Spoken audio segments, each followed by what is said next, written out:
and dodging all the time, you can survive and be okay. And when the people around you and your enemies and foes are falling like cut weeds, you know everything is fine and you're surviving. And when the smell of great gunpowder smoke is all that you can hear and smell and see, you call on your instincts and you know that you are surviving. But it's the silence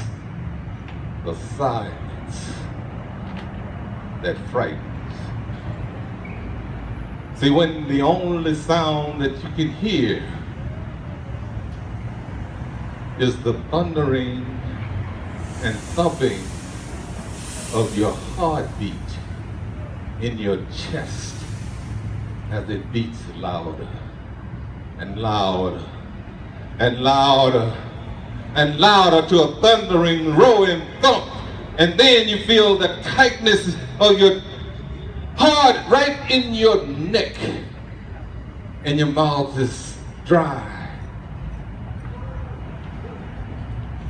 That's when the universe of the Foxhole comes into play. But then, and only then, when the fright of the fight really starts. Or you find yourself as a soldier fighting the fright of the silence instead of the foe from without. For the foxhole is not only without, but within. Thank you. Woo-hoo! Yeah!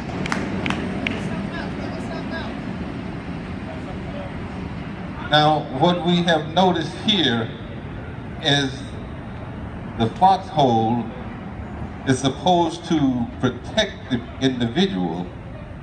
That foxhole mentality continues to exist within the poet or within the veteran. And even when the veteran has left the battlefield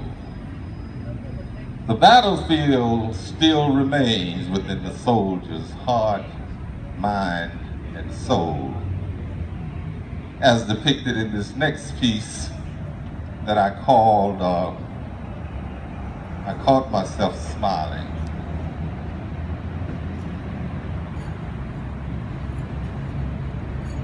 Now I was working on my computer in my corporate job, and I found myself reminiscing, thinking about my first skirmish in Vietnam as we traveled through Uncay Pass. See, Uncay Pass is the place in the mountains in Vietnam where on the right side is straight up, and then on the left side of the mountain is straight down.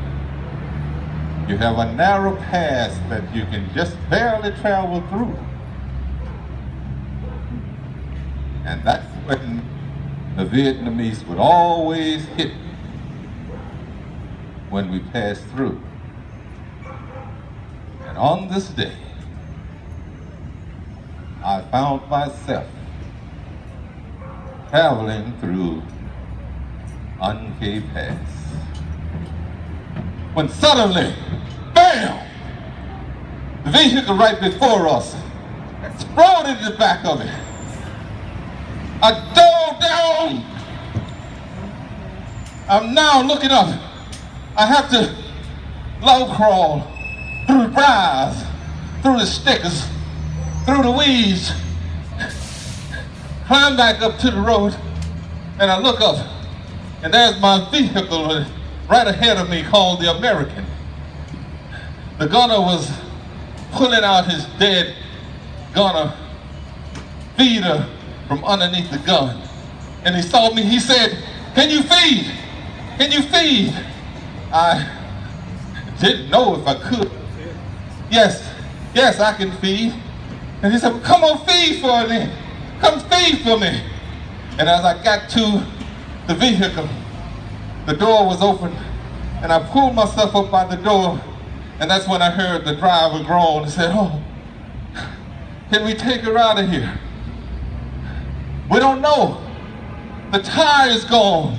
The tire is blown out." He said, "We're gonna take her out of here. Get up here and feed," said the gunner. So I crawled up, slid myself underneath that quad 50. It was easy because the blood of my dead Conrad made the floor real slick. And as I fed the bullets through that quad 50, I could see me set that blaze of fire straight up that mountainside. Bam, wham, bam, wham, while we set that mountainside afire. I've never been more vulnerable in my life, but I never felt more invincible. And as that gunner took those butterfly triggers back and forward, he had those 4 barrels blazing. They sizzled like red hot frying pans.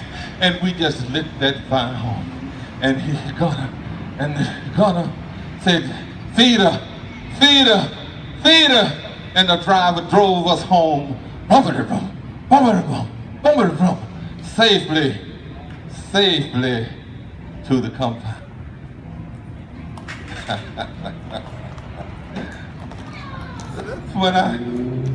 That's when I came back to myself. And I realized I was at a computer. I was sitting here in a corporate room. And I'm saying, wait a minute. Why am I smiling? Why am I so excited? Why am I feeling so gung-ho? Why am I enjoying this? I cannot live in this corporate world with these type of thoughts going through my head. How can I survive in a corporate world when these are my only thoughts? Can I survive it? Will I survive it? Can I live in this corporate world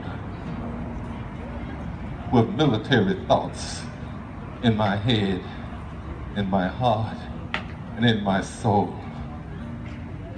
And I say, yes, I can. I think I can. I don't know if I can. But for right now, I'm just gonna live in my thoughts.